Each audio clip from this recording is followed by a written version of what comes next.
É o primeiro dia de outubro de 1777, e mais de 75 mil adeptos estão a encher o Giants Stadium em Nova York. É uma das maiores multidões de sempre a deslocar-se aos Estados Unidos para assistir a um jogo de futebol europeu, que aqui se chama soccer. A razão é clara. A estrela brasileira Pelé está prestes a jogar o seu último jogo. O homem que é considerado por muitos o melhor jogador de todos os tempos. Pelé faz um discurso declarando que o amor é a coisa mais importante que a vida nos pode dar e depois joga os seus últimos 90 minutos no campo de futebol. Jogará a primeira parte pelo New York Cosmos, onde terminou a sua carreira, e a segunda pelo FC Santos do Brasil, onde jogou anteriormente. O New York Cosmos vai ganhar o jogo por 2-1, graças ao golo de Pelé de um livre de 30 metros. Mas o resultado não é o mais importante. O que interessa é que o rei diz adeus. Um jogador que foi amado pelo Brasil, admirado pelo mundo e que se tornou a primeira estrela mundial do desporto com pele escura.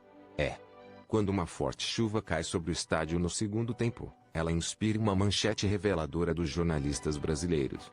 Até o céu chorou.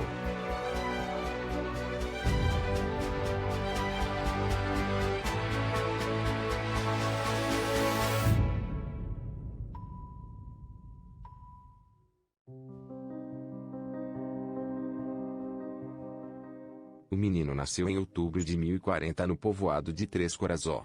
O pai jogava futebol de forma competitiva, inclusive no popular Clube Fluminense. Mas após o fim da carreira, a família viveu na pobreza. O primeiro filho foi batizado com o nome de Maria Edson, em homenagem ao famoso inventor Edison. Ainda hoje se discute se a letra I saiu do seu nome de propósito ou por acidente. De qualquer forma, o nome completo do menino era Edson Arantes do Nascimento. Na escola, ganhou a alcunha de Pelé, devido à forma como pronunciava em Camal o nome do seu jogador preferido, o guarda-redes Pelé. Na época, ele não sabia que, em hebraico, significava milagre. Para o menino pobre, como para milhões de outras crianças no Brasil, o futebol era tudo. Jogava sempre e em todo lado, geralmente com bolas de trapos ou com uma meia cheia de jornal. Aprendeu com o pai e esperava que um dia pudesse ser tão bom quanto ele. Mais tarde, recordou que o pai era o melhor do mundo para ela. Estamos em 1950. O Brasil é o anfitrião do Campeonato do Mundo de Futebol e é o grande favorito, mas perde por 2 vezes para o Uruguai na final. É um desastre para todo o país, como os europeus não podem imaginar. Pelé, com 10 anos de idade, promete então ao seu pai choroso que um dia ganhará o título mundial para ele.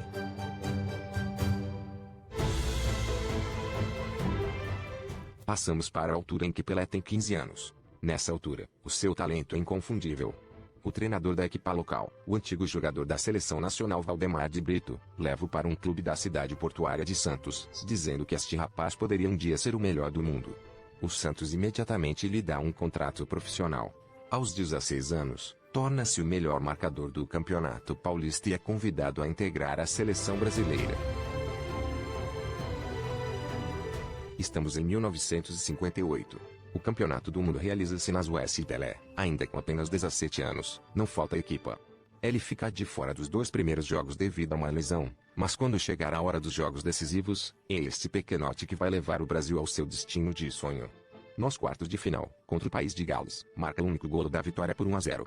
Nas meias finais, contra a França, marca 3 golos na vitória por 5-2. Contra a Suécia, marca mais 2 gols, numa vitória por 5-2.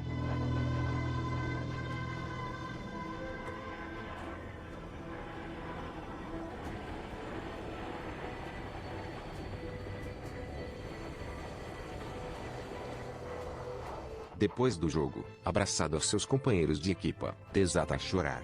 Ainda é uma criança e conseguiu mais do que alguma vez imaginou. De repente, é uma estrela, não só no seu país, mas em todo o mundo. O que se deveu ao aparecimento da televisão, mas também ao caráter de Pelé.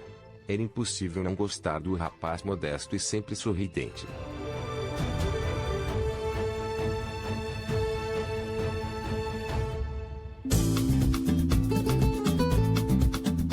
Mas o que estava a acontecer no Brasil, que tinha esperado tanto tempo pelo título mundial, ultrapassava todos os limites. Festejos sem fim e consequências sociais enormes. Os intelectuais falavam da perda do complexo de inferioridade do país. Os economistas da onda de interesse mundial que impulsionou a economia brasileira. E o que dizer de Pelé? Como disse mais tarde seu companheiro Clodoaldo, todos queriam tocá-lo. Alguns queriam beijá-lo. Alguns queriam beijá-lo. E outros pelo menos beijavam o chão que ele pisava.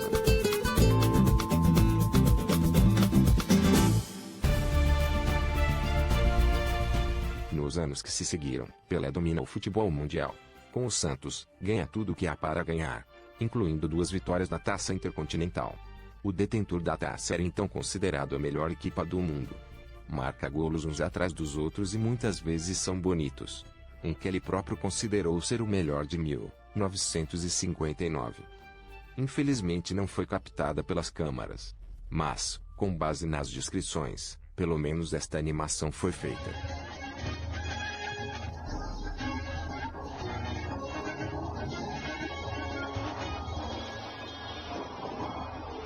Não é preciso dizer que Pelé era cobiçado por clubes europeus ricos. Após o Campeonato do Mundo, já tinha assinado um contrato com Inter de Milão, mas a direção italiana teve de cancelar a pedido do Santos, porque os adeptos brasileiros se revoltaram e ameaçaram uma enorme confusão. Então, em 1961, o governo do presidente Quadros resolveu o problema de uma vez por todas. Por decreto legal, designou Pelé como um tesouro nacional que não pode atuar em nenhum outro lugar que não seja o Brasil.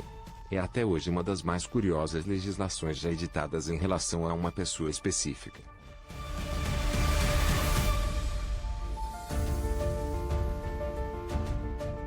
Só no Campeonato do Mundo é que Pelé não teve sorte. No Chile, em 1962, no segundo jogo contra a Checoslováquia, lesionou-se involuntariamente.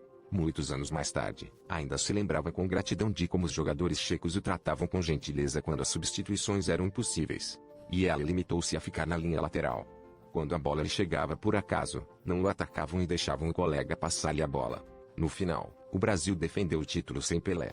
Na final, enfrentou novamente a Checoslováquia e venceu por 3-1.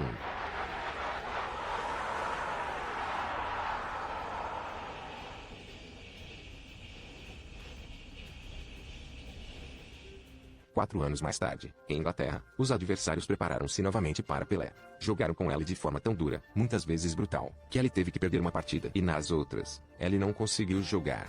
O Brasil foi sensacionalmente eliminado na fase de grupos e um Pelé desgostoso declarou que nunca mais jogaria numa Copa do Mundo.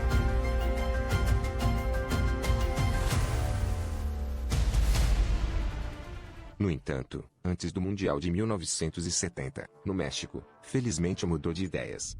É questionável o quanto foi o desejo de se mostrar mais uma vez, ou até que ponto a pressão do regime ditatorial do presidente Médici o pressionava. Mas o fato é que o jogo de Pelé no México foi mais uma vez um milagre.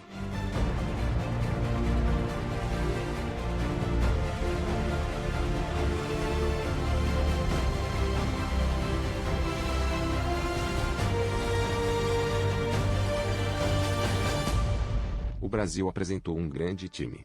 Na opinião de muitos, até a melhor equipe de sempre.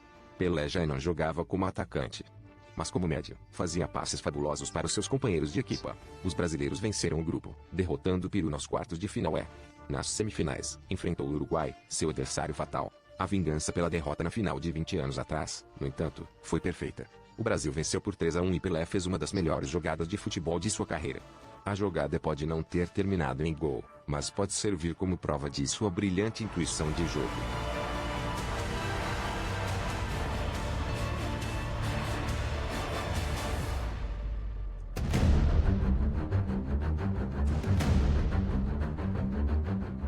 E então veio a partida final contra a Itália.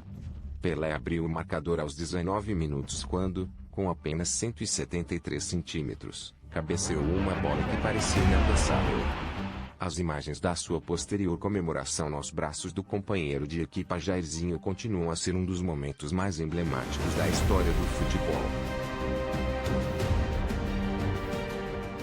Embora a Itália tenha empatado antes do intervalo, os brasileiros marcaram mais 3 golos e conquistaram o título mundial pela terceira vez.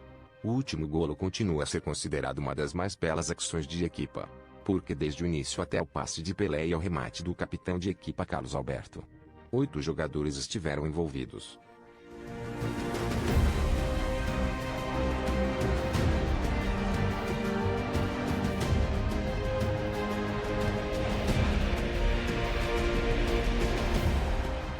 O Campeonato do Mundo do México confirmou a posição única de Pelé. Nenhum outro jogador, antes ou depois dele, foi campeão do mundo 3 vezes. Pelé jogou mais 7 anos e tornou-se um pioneiro do futebol europeu nos Estados Unidos, onde, entre outras coisas, fez equipe com outra estrela mundial, Franz Beckenbauer. Nessa altura, era o atleta mais bem pago do mundo.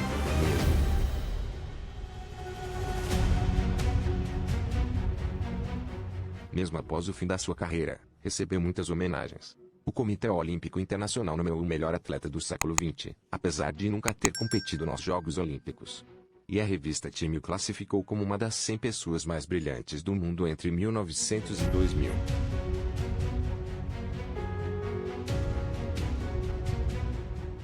Mas o que acaba por tornar Pelé memorável são sempre, em primeiro lugar, os seus desempenhos no campo de futebol. Foi ele quem começou a chamar o futebol de jogo bonito. E contribuiu mais do que ninguém para que essa frase se tornasse realidade.